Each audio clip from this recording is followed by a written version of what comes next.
My name is Zach Powers. I am the Director of Communications at the Writers Center, and it's one of my jobs to get to speak at events like this, occasionally host events like this. So I'm always excited when one of these events comes to us from a past participant who is going to be emceeing the evening tonight. And it's my pleasure to introduce Jeannine Ouellette, who joined us earlier this year for our virtual craft chat series with her memoir, The Part That Burns. And she is returning this evening to introduce you to Ethel Rohan, who will be, and they'll be in discussion about their books, their works, and I'll leave it to them to flesh out the rest of that. So Jeannine, thank you so much for joining us, and thanks to everyone for coming out as well. Thank you, Zach. I love the Writers Center. You guys do such incredible work. We're so lucky, and especially those of us who have had books come out during this pandemic without supporters and institutions like the Writers Center. I just can't imagine what that experience would have been like. So thank you, Zach. I'm so excited to be here tonight with Ethel. We've been wanting to have an event together to talk about our work for a really long time. We both had books come out this year, mine in February and Ethel's in May.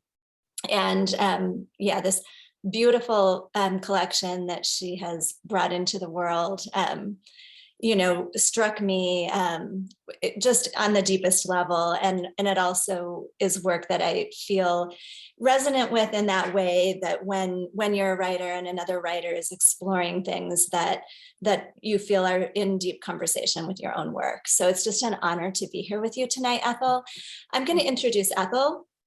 And then I'm going to do a very short reading. Ethel will do a little bit longer reading right after mine. And then we're going to talk about some of the ways that our work is in conversation and some other topics related to our work.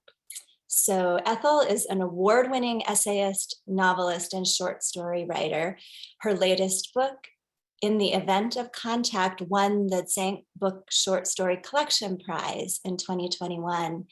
She has published widely, including in the New York Times, the Washington Post, the Irish Times, PEN America, Tin House, Guernica, and Guernica. Born in Dublin, Ireland, she is a longtime San Francisco resident and member of the Writers Grotto. It's wonderful to be here with you, Ethel. Thank you so much, Jeannine. I feel the same way. So this super short reading that I'm going to do is from The Part That Burns that came out in February. And I chose it because it's short, but it's a complete chapter. And it's just kind of a very quirky section of the book called A Chronology of New Year's that runs us through a very long period of time in a short space. New Year's Eve, 1978, Wyoming. I am 10 and hunched alone in my bedroom, listening to my new transistor radio, brown leatherette, a Christmas gift mailed to me by my father. I'm not truly alone in my room, though, because I share it with my baby sister. She's 3 and sleeps noisily in her bed, face to wall. I want the #1 song on the countdown to be Grease. My Christmas candy is long gone, but I do still have my sugar egg diorama from last Easter. The sugar egg is not for eating, though. It is a knick-knack. It sits on my dresser next to my jewelry box. Still, I lick it. It tastes like dust and school glue, but sweeter. I take the first bite. The #1 song is not Grease. It is Shadow Dancing. New Year's Eve, 1985, Lake Phelan. Careless Whisper tops the charts, but I like the #2 song, Like a Virgin. I'm 17 and watching for my boyfriend. The window is thickly frosted on the inside and I scrape a heart into the ice with my fingernail. This room I share with the other foster girls overlooks Lake Phelan, which itself is a mean sheet of ice crusted over with spurs of light. My boyfriend is late. He doesn't love me, but I love him. He has a car, a vintage Cadillac hearse. I can see the hearse coming from far away. He'll pull into the driveway, even though the foster parents don't like it when he does that. The downstairs is their real house, where they live with their real kids. Only the upstairs is a group home. A buzzer rings every time we foster kids open our door at the bottom of the back stairs. But after the midnight curfew, that door is locked. If the buzzer rings then, the police are called. I have only been late once. New Year's Eve 1988, Deer Lake. I met my new boyfriend, John, at a college telemarketing job. He's a few years older than I am and drives a perfectly normal car. I don't have my license yet. John teaches middle school social studies. We're celebrating New Year's Eve with his two good friends and their wives at his parents' house, which sits sturdily on its slope above Deer Lake. His parents are out for the evening. With John's friends, we plan to cook seafood and drink wine. Trust me, this will taste just like lobster, one of the men says, unwrapping a fishy package. The women talk about their jobs and marketing and human resources.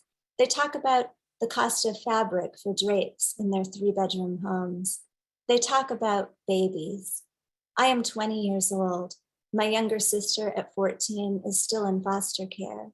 At my apartment, I often make boxed macaroni and cheese and eat it from the pot while watching TV.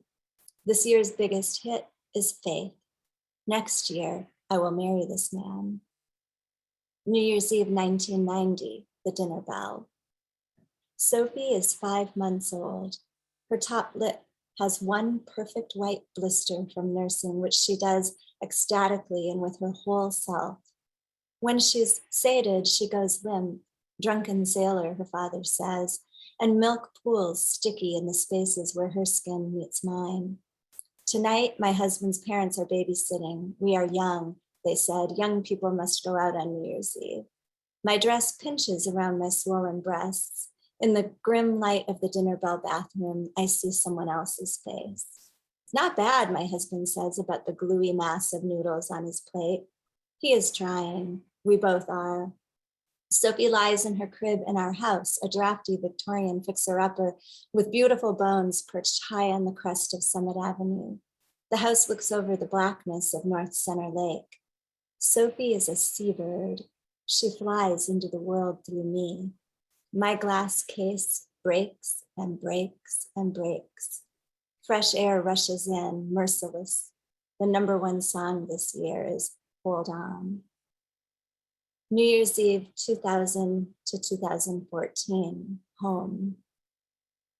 By the time of the divorce, I have 3 beautiful children. So does the man I have fallen hard into love with, the man who becomes my second husband.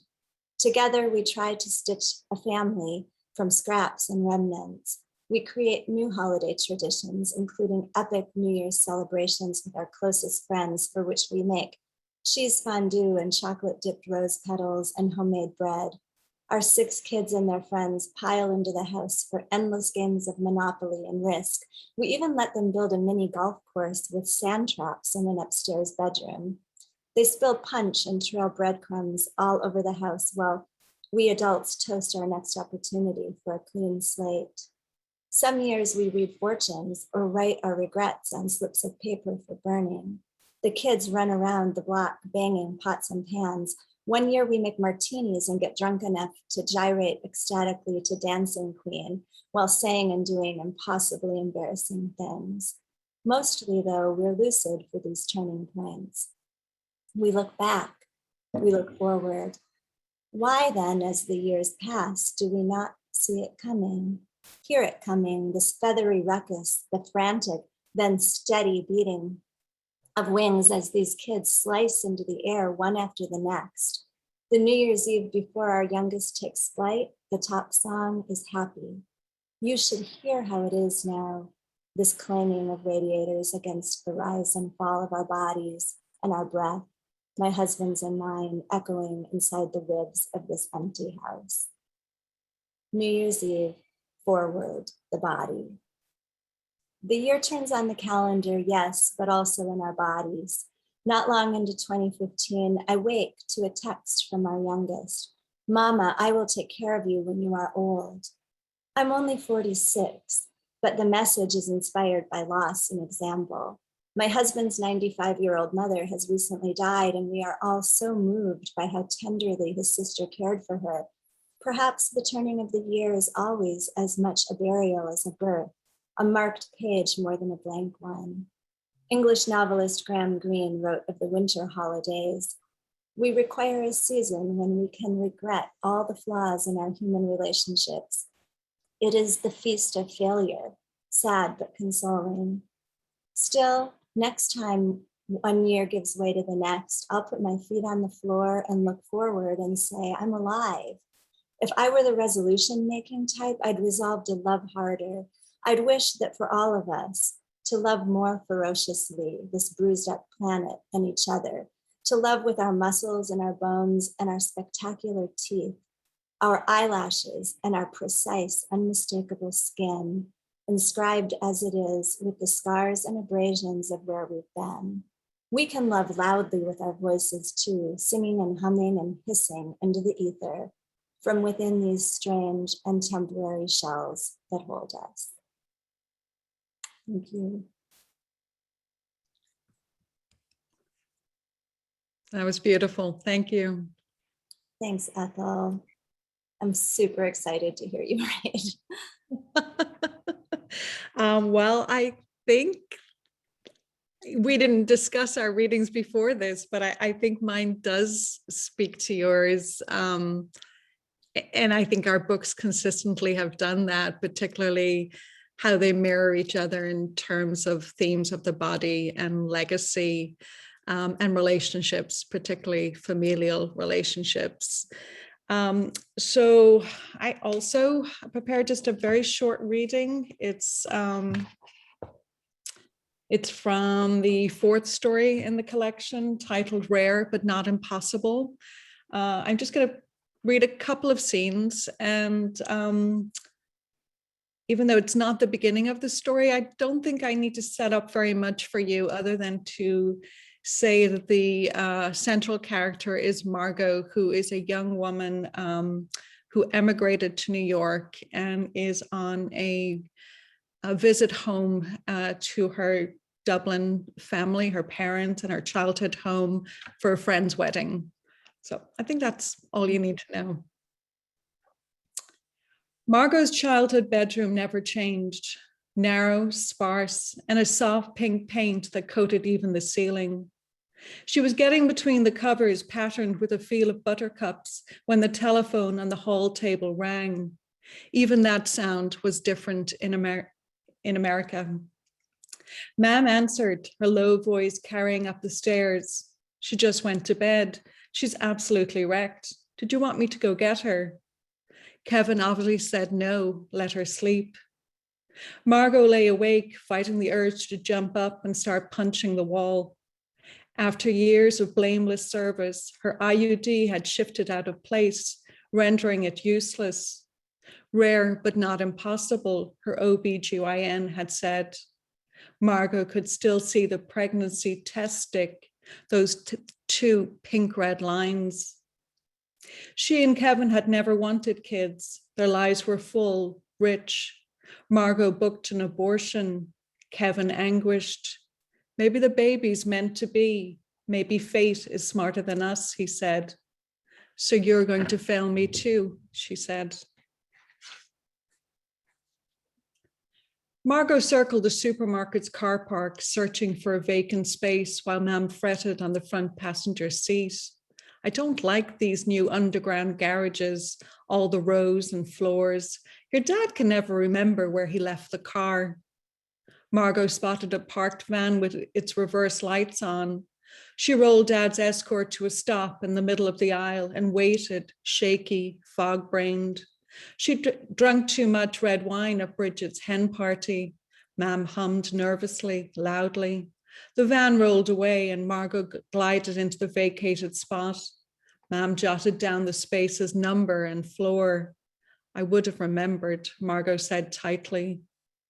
Inside the busy supermarket, the noise and bright lights brought back the pounding headache Margot had woken up with. Janet Jackson's Doesn't Really Matter piped from the sound system. Margot, Bridget, and her brood of hens had danced and screeched to that same song inside the throbbing neon-lit nightclub. "You sound so American," Bridget's chief bridesmaid said at the start of the night. "Doesn't she?"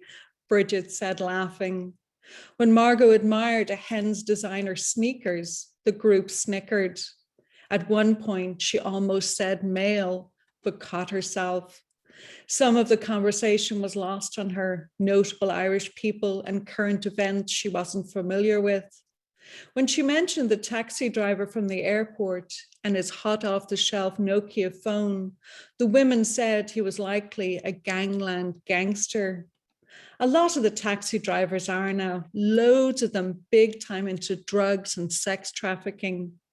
The women hooted at Margot's shock.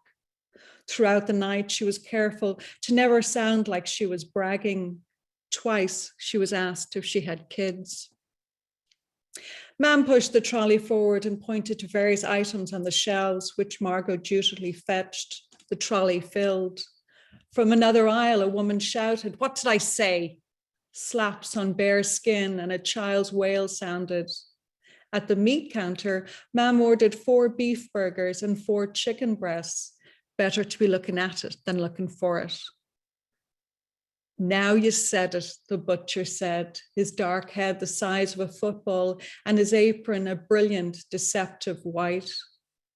At the line of checkouts, the same angry woman's voice sliced the air. "I told you to shut your mouth." A thump followed and the boy roared. A baby bawled. Another woman spoke up, the stern voice of authority. "Is everything all right here?" "She shouldn't be allowed to have children," Mam muttered. "Good people, on the other hand, should, or there'll be none of us left." As Margot drove out of the underground car park, Mam blessed herself. We made it, thank God. Sometimes Margot ached to move back home, and other times she was glad she lived on the other side of the world. Margot and Kevin's mother sat opposite each other inside the picture-perfect living room in full view of the rolling fields and their scatter of cows, trees, and houses. At 71, Josephine remained an attractive woman with silver hair, a dewy complexion, and sapphire eyes. It was from her, rather than his late father, that Kevin had inherited his leading man looks. She wore a green and yellow plaid shirt over baggy brown corduroys, her wedding ring hanging from a gold chain that fell below her large breasts. Margot realized Kevin's father was dead 3 years already. It seemed half that length ago. Her attention strayed to the upright wooden piano in the corner. She could almost feel its sun-soaked warmth. All these years, and she remained stunned that no one in the family could play the impressive instrument. Josephine followed Margot's gaze. "I keep threatening to take it up one of these days. Meanwhile, I sit at it and pretend I can play." She chuckled. "It's almost as good as the real thing." "How can you know?" Margot didn't ask. To her mind, the neglected piano made for a sad ornament. She accepted a second cream-filled fairy cake, knowing she wouldn't be allowed to refuse. It was easy punishment. Josephine was an excellent baker and had given Margot many recipes over the years, but she had yet to try any of them. "I'm a woman of leisure now. Niall and Jackie do everything about the farm. And do you think her expecting has slowed her down any? Not a bit. Niall did well there, I can tell you." As did Kevin, Josephine quickly added. Margot pretended not to notice the slight. She always got the feeling her in-laws liked her well enough, but that she never quite measured up. "Do you miss the farming?" "Not for a second. I served my time," Josephine said, laughing. She reached for the blue willow pattern teapot and the wedding ring turned necklace dangled midair. "I'll make us a fresh sup." Margot followed her mother-in-law into the kitchen. While they waited for the water to boil, Josephine gossiped about friends and neighbors who Margot either didn't know or could barely recollect. "You remember Elsie White from the post office? She died there a few weeks back. They're saying the kids buried her separate from the husband because at some point she had an affair. The names of plenty of suspects are flying about, but no one knows for sure. It's killing us. Margot flinched. She could imagine what would be said of her if they knew what she'd done. Josephine nodded at the plant on the table, its pot still covered in green gift wrap. I love orchids, thank you. They last ages. Margot also appreciated the plant's resilience and stark beauty. Plenty threw the orchid skeleton away, but if you tended and waited long enough, the flowers returned, more striking on each bloom. I'm going to leave that story there. Thank you.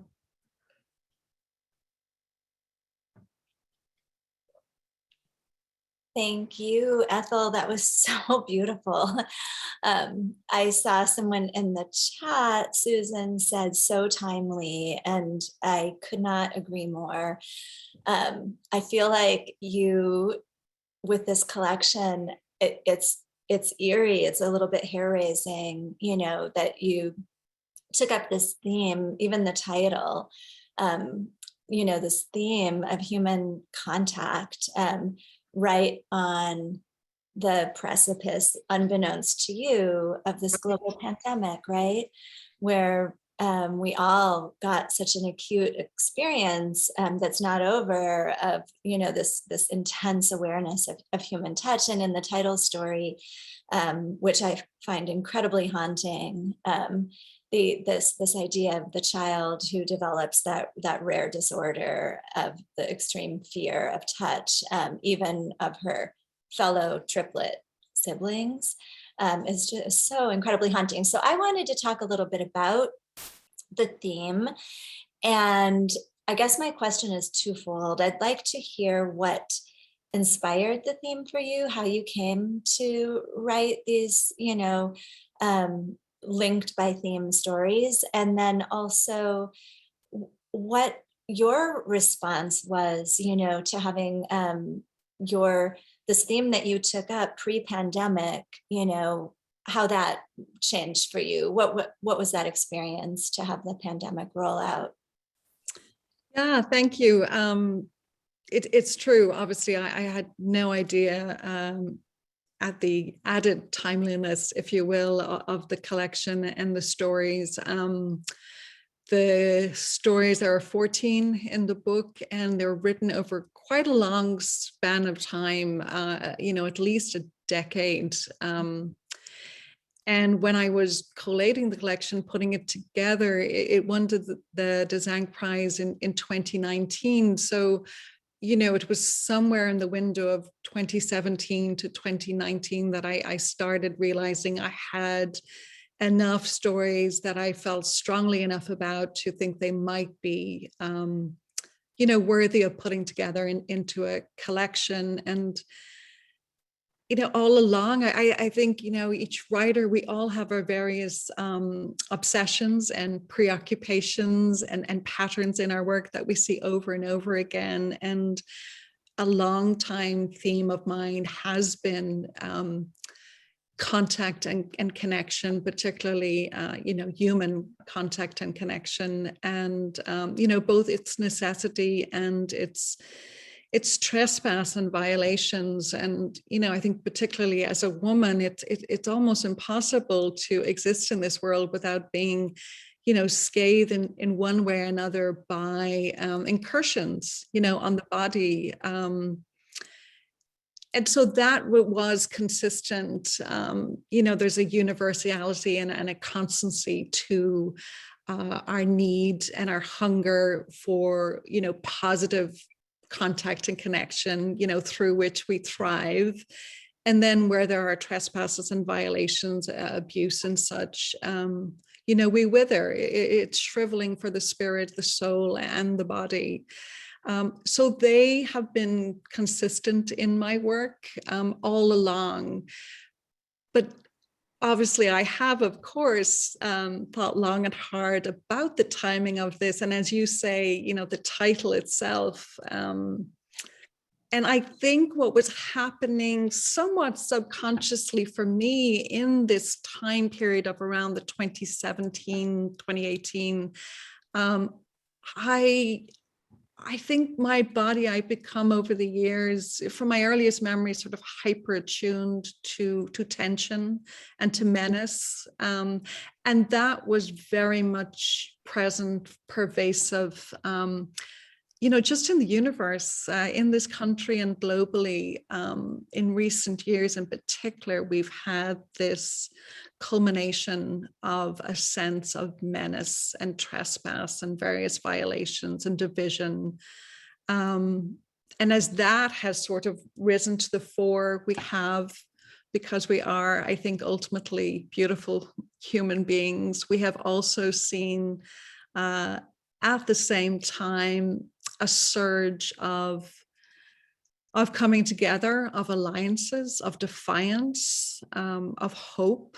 And they're themes, again, that I think have always been in my work. So, I can't say it was intentional. I would say that this collection is just very representative of my work. And I think that of many, many others, because again, these are universal themes. And the truth, we're always trying to get to the truth. We're always trying to understand ourselves and others. And at this really dark time in the world, I'm more focused on that than ever. Just really trying to understand our capacity for cruelty and catastrophe, and also our capacity for, great love and great individual power for the greater good. They're very much at odds with each other right now, but it's also there, and that kind of sustains me. Well, you bring to mind a lot of things in what you're speaking of. This hypervigilance that you describe around that time. Trump was elected in 2016, and we all know everything that happened after that. And that feeling of the way you phrased it, you've always been attuned to. Did you say menace or? Yeah, menace. Yeah. For me, it's and it's been a curse and it's been a blessing. I think it's allowed me to. It's a survival skill, right? To have a sense of danger, and I've always been fascinated by that, particularly as a child, and having read The Part That Burns, I know this will resonate. At a child, like what we can see and what we do see and what we witness, and how we're innocent, and yet that allows us, I don't know, to see clearer, I think, and to see uninhibited. And I was always fascinated as a child how I felt I could see in people, their baser needs or desires or impulses.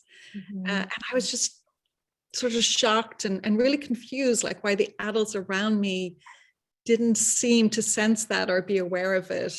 And so the curse side of it is this idea of tension. I'm often in situations, in rooms, or particularly like public gatherings, and I'm just very aware of, there's kind of negative energy there, or there's something brewing there, something festering.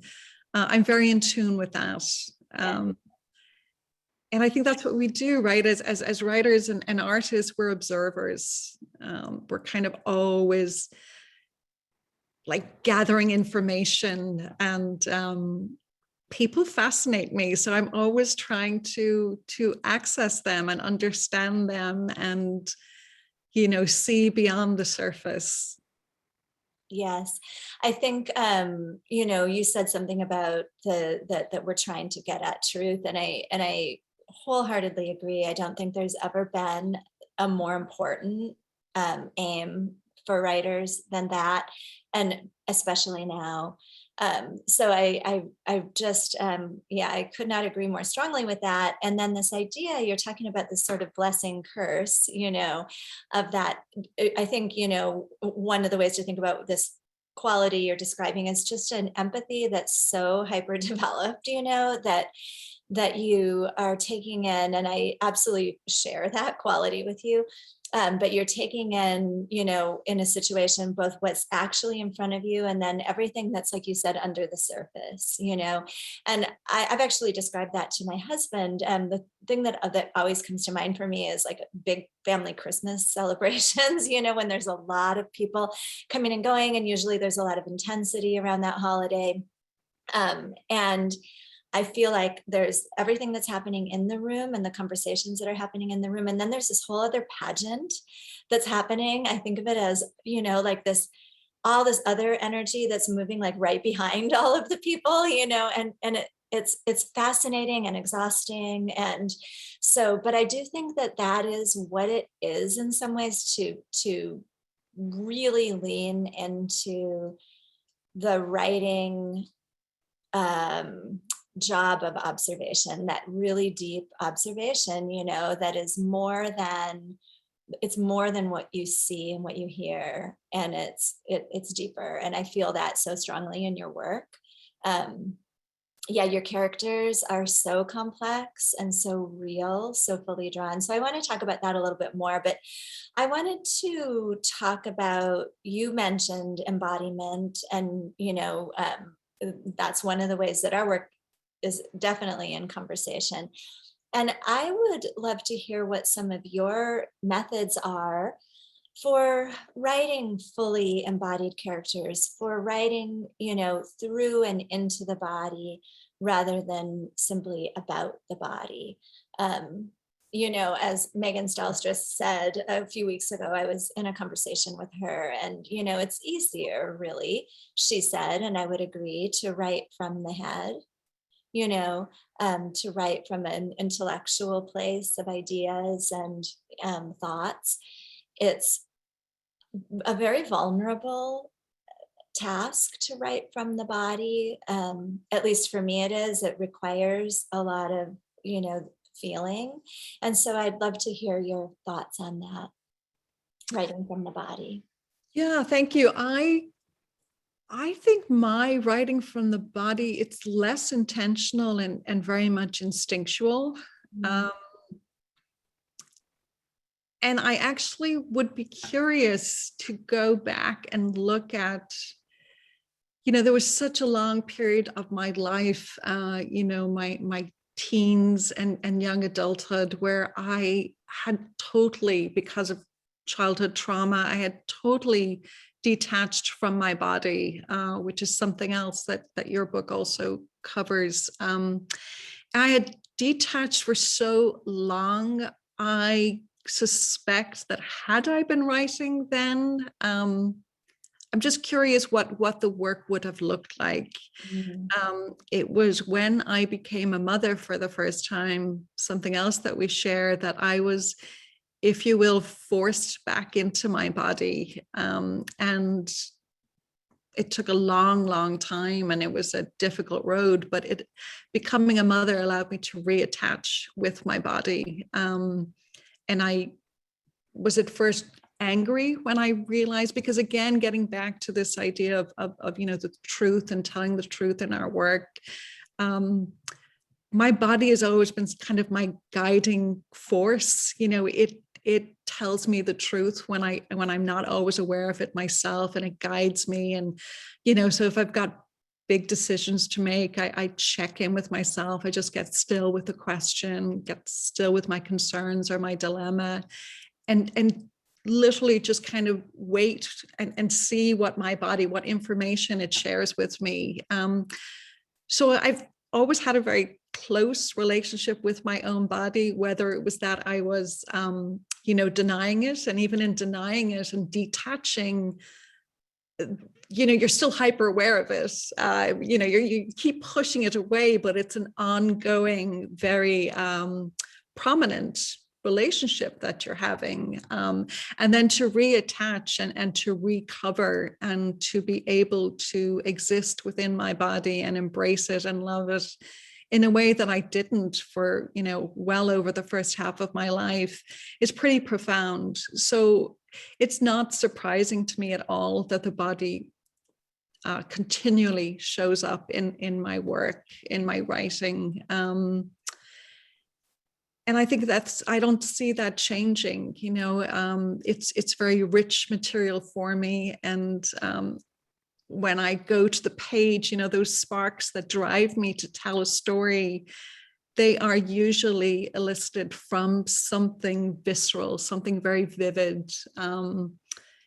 And, you know, it's usually a character. And, you know, as you say, when I'm getting to know my characters and ultimately spending so much time with them, I'm also inhibiting their bodies. Like, I'm literally within them and seeing the world, particularly my protagonists. I tend to write, you know, third person close. So it's a slightly different form of the I, the first person, but I'm inside my main character. They're kind of the lens through which I see their world and see the relationships and characters. And it is embodiment. Yeah, that's exactly what you said. And so I'm embodying my characters. So again, that's going to show up on the page. I don't do it intentionally. As I say, it is instinctual. And it's interesting that you mentioned, you know, intellectual writing.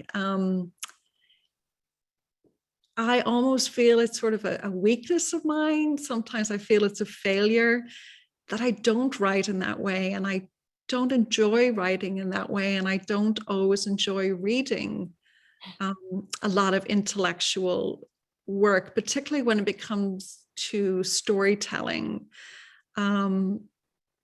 I just think there's so much more in plainness and in poetry than there is in the head. And it also could be that, you know, as writers, we're often so alone and so isolated, and kind of all I have are my thoughts. And I'm much more interested in what we reveal about ourselves, you know, through our actions, through what we say, through how we interact, through our experiences, that type of thing. So yeah, I think, and again, writing is often a form of escape in different ways. And sometimes I think it's really appealing to me and attractive to me to write through the body as opposed to the head, because sometimes I just want to get away from my thoughts, which can be, you know, overpowering.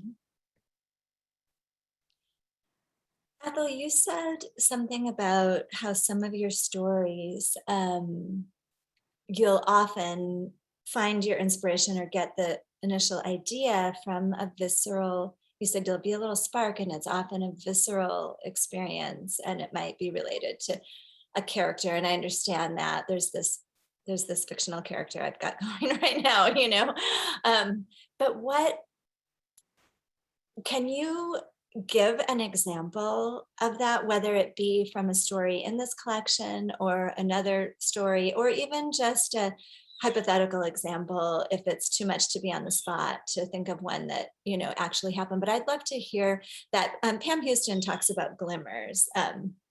So that she keeps a file that actually is called Glimmers.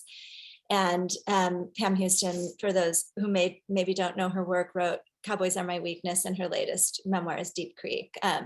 Beautiful writer. And she does something that I do. And this is one of the ways, like you, having been disconnected from my body, one of the ways that I maintain that connection and achieve what I hope is embodied writing on the page is through very close, direct observation of the physical world, because I can only really do that through my body.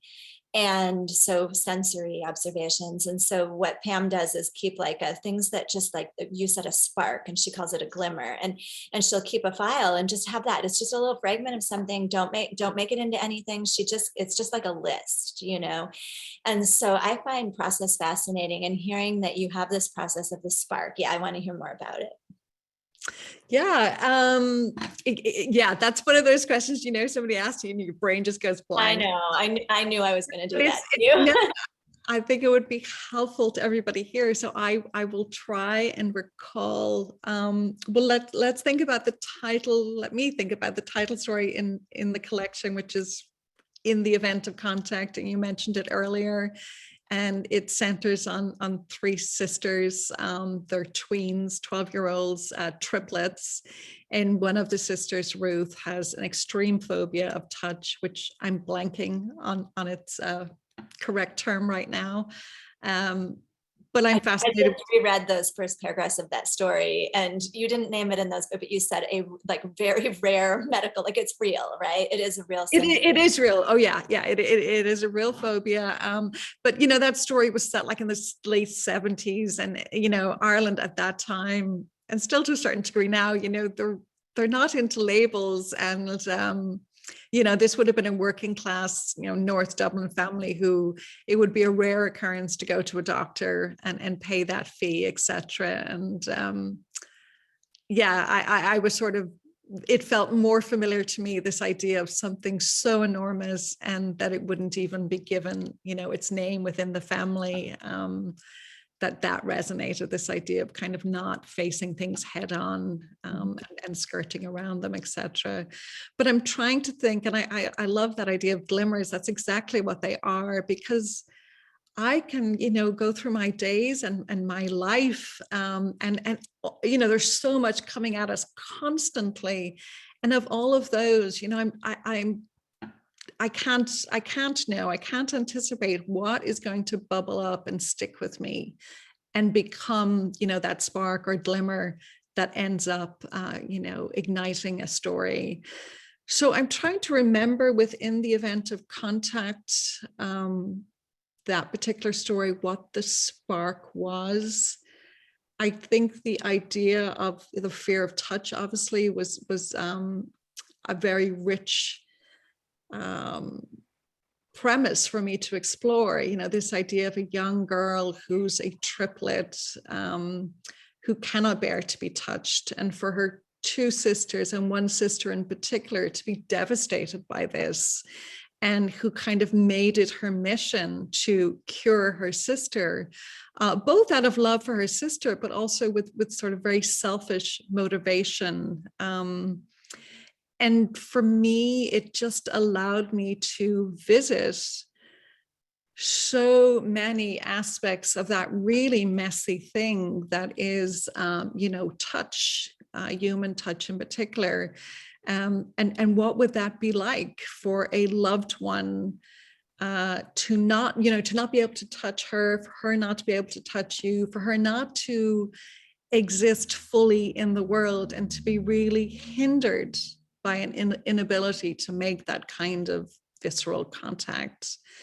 So that right there, yeah, that was just prime for me. And I don't do a lot of planning. In fact, I do zero planning when it comes to storytelling. I just knew I was onto something. Another pantser. I know. Yeah. I know. I literally just kind of follow, and particularly in those early drafts, I'm just kind of laying it down and figuring out what the heart of the story is. And then it is in future drafts where I'm adding the flesh. You know, this is what we're doing. We're making the word flesh. And you know, seeing how my characters literally breathe in the world is bringing them alive. And that's how I access, that's a big part of how I access my characters, is kind of going inside them and, you know, what are they feeling and how are they responding to things? And I guess it is a hyper awareness I have of our physical responses to things. You know, I'm very aware of fear, you know, anxiety, the butterflies in the stomach, you know, that sense of the chest turning to concrete, you know, the tightening of the scalp, all of those, I'm hyper aware of those within my own body. So yes, they keep reappearing in the work. I love what you say about inhabiting your characters, and you know, I think that really shows in your work.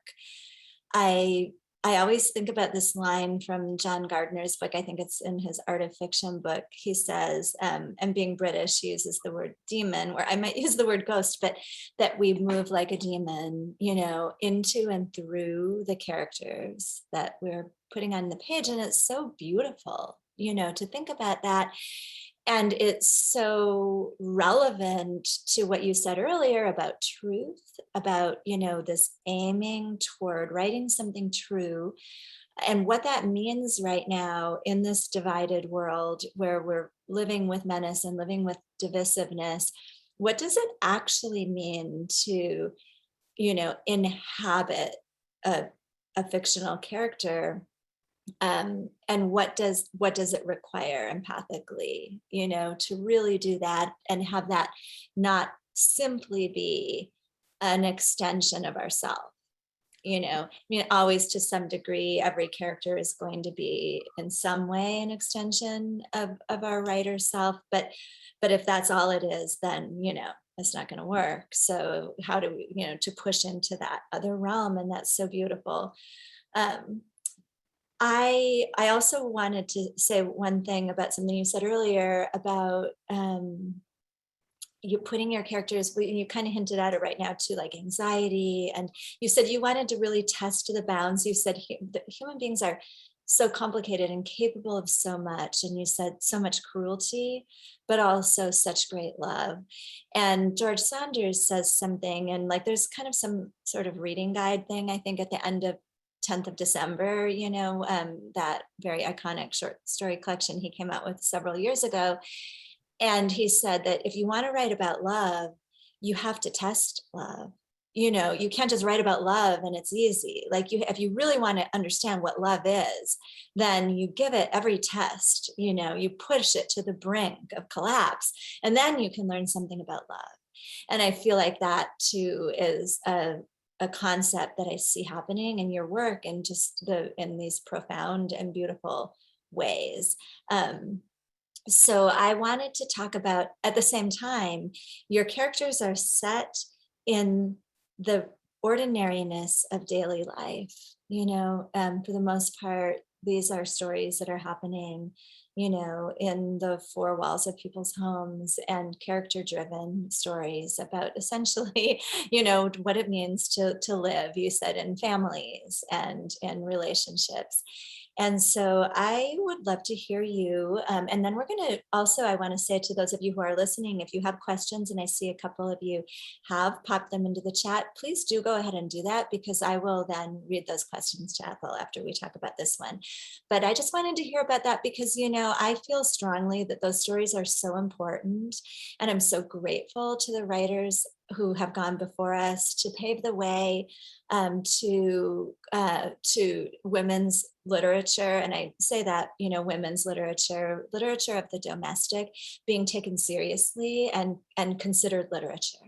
It took a long time, and it wasn't, you know, it was a hard-won fight. And yet I find these stories to be so urgent, you know. Yeah, so I would just love to hear you talk about that a little bit.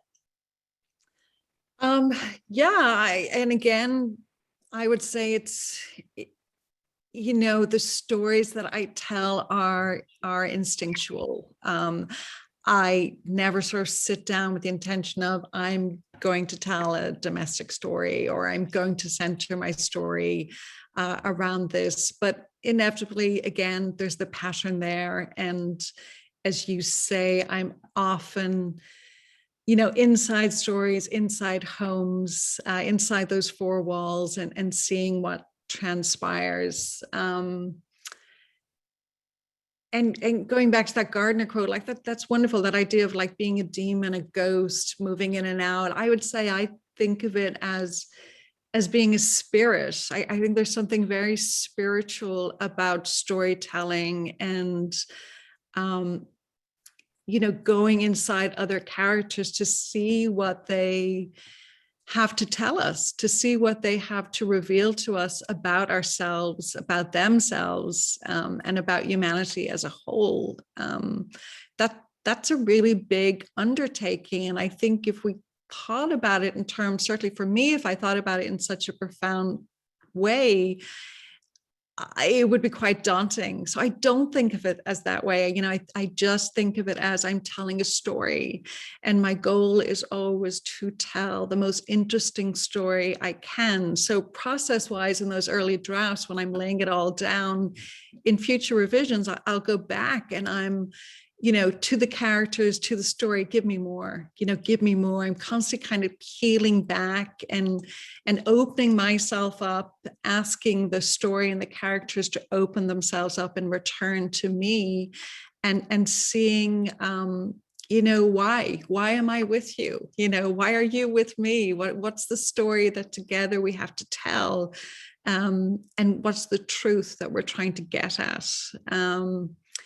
So yeah, I think if I thought about it, that's what I'm doing, and that's what I'm hoping to get out of this process, I think I'd be setting myself up for failure. You know, this idea of I'm going to the page and a particular world to tell the best story I can is something that's just more appealing to me, and more doable. I also wanted to comment on the extraordinary in the ordinary. That was also part of your question. And I am just fascinated by, you know, again, that idea of home and domestic relationships and what they offer up, because so much of what we're doing as storytellers is not just, you know, the who, the what, the why, the who, the what, and, you know, where, when, how, that kind of thing, but it is the why. I'm always fascinated by, you know, what shapes people, what misshapes them, and how does that present in their life. And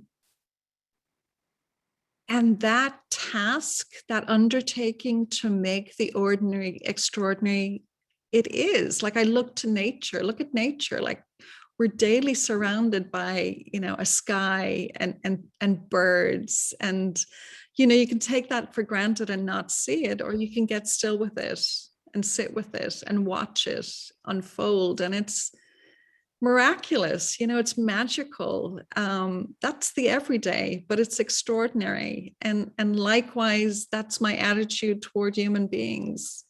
You know, there's so much that we can take for granted, become immune to, not see.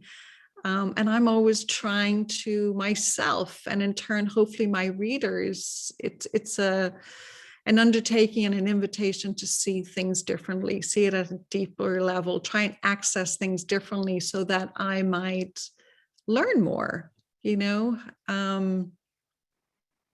And you do that so often in The Part That Burns, like bringing awareness, like bearing witness to the extraordinary in the ordinary. I'm thinking of that one scene that's so short and so powerful, and it's early in the memoir, and it's when you're, I think, in the basement with Mafia, and the focus shifts to the furniture at the end of the bed, and the two white doilies, and the, you know, the brush and mirror set, and then these two figurines with their arms out. Like I'm getting goosebumps just talking about this now. Like that's how vivid and visceral it was for me. And it's that eye, you know, that eye for details and what the details can offer us up, and what it said. Like it's tiny. That section is tiny. And I feel as a reader and as a writer, I could sit and take that apart and think about, you know, the perspective of the witness and how they're seeing this, and how, yes, it's deflection, but, you know, what they're noticing, all of that, like, and what that offers up to us as a reader. Like I can either just read that and think beautifully written, or I can really sit with that and think about the white doilies and think about the figurines with arms outstretched, and this is how much I love you, and the brush and mirror. Like it's just so rich, and I just get off on all of that. Well, I greatly appreciate that you would notice that. I mean, that scene, you know, was it's so good. The entire memoir, but that is what I bring to my reading. That's what I bring to my writing. That's what I bring to my living. And not all the time, right? But most of the time, I'm an observer and I'm a witness, and I'm, it gets back to the glimmers. Like I kind of trust, and I'm interested in, well, what am I drawn to? What does my eye go to, and what am I seeing? And you talked earlier about, what's beneath the surface. I'm just fascinated by all of that. And I think, what you're describing, and I think, the scene that you brought up from The Part That Burns, like this idea, I think, of course, we're trying to be in the world that way. It's not just how we read or write, but also how we're trying to live. And when I teach writing, I always talk about that. It's so much of being a writer is what happens off the page. It's like, it's a way of being in the world. Yeah. But I think that, of course, it's a hard way of being sometimes. It's like kind of like having no skin on. And then, it also requires, I think, seeing past the obvious details, so there's details and then there's details. And it's like, so often I find, and I think you do this so beautifully in these stories, and talking about it with you is just a pleasure, because, to see past the obvious detail toward the one that actually means something truer, says something truer, reflects something deeper. And so, it takes patience, it takes time, and it takes patience, and it takes looking really hard, at whatever that thing is. I want to ask you a couple of questions that got popped into the chat here, one of which is from Vera, who says that you mentioned an orchid in the reading that you did tonight, and she sees an orchid in the room in which you are Zooming. Do orchids have particular significance for you, Ethel? And again, this is where, the conscious and subconscious, it's fascinating. I love the orchid. It's probably my favorite flower, with the rose and peonies being like a close second. But I just love the orchid, and I do find them beautiful, and their resilience fascinates me. I can get other flowers and plants and they all die very quickly, but the orchid lasts for months and months and months. And I have never succeeded, unfortunately, but I had a dear neighbor who unfortunately passed away, but she just had a gift with orchids, and they would, go down, as I mentioned in that scene, to their bare skeleton. And she brought them back over and over and over again. It was just fascinating. So nothing other than I love them. And again, I'm drawn to them because I think largely their resilience. I feel like that's a potential, like that's an intriguing character to me, the woman who has this gift to keep bringing the orchid back, from the brink, and then all of the attention and care that it requires to do that. I have not had a lot of luck with orchids. They're beautiful, but you do have to, they're easy to overwater, I think. I think that's where I go wrong. Ice cubes. Yes. Once a week, ice cubes. The last months. Okay, so next time I have an orchid, I'm gonna try harder. Amy, do we have time for there's one more question in the chat? Do we have time to first of all, it's nice to see you. Nice to see you too. And I apologize for all the thunder in the background. It was partly my emotional response, but it was also the weather. So let's go with one more question, and then we'll wrap it up. Okay, so this one is from Tammy, and she asks Ethel if, this is back to kind of the sparks and the glimmers. Does the story come first, or does the character appear first, and then you put the character into a story? The character. Yeah, the character comes first. Or something like the, my fascination with this idea of, what if my character, again, that's character, but, as opposed to, maybe a phrase that a character says, or something they're doing, or something they're responding to. Again, going back to the title story, it was the idea of, what if my character was totally intolerant of touch, and where would that lead me? So no, I never know the story until I have that first full draft written. And then it's a question of just keep going back and going back and going back and what makes sense. And I know we're almost at time, but I it might be a nice note to end on. When you lay it all out and you're figuring out, well, what stays and what is part of this story ultimately, what is all contributing toward the true heart of this story. There is, with the details, like again, going back to what I described, that scene with Jeannine, the white doilies, the figurine, the brush and mirror, I could say, write that, and it's in revisions where I'm looking at that and thinking, is that what's on the dresser? Like, is that the telling detail that supports the heart of this story, or is it something else? And so it's this idea of keep looking. Mm-hmm. And invariably, I find that it's often, yes, that is the item, but then I kind of have to call on whatever magic and mystery is at work in the storytelling for me to be able to see. And I don't have to state it in the story, but again, I have to understand this is the deeper significance. This is the layered effect. And this is why this is the detail that stays. Mm-hmm. I don't know if that's helpful, but it is just an incredible feeling. Like, that is the reward for me ultimately, because it is such a difficult task. There's so many highs and lows, not just of the writing, but the publishing, the business side of things.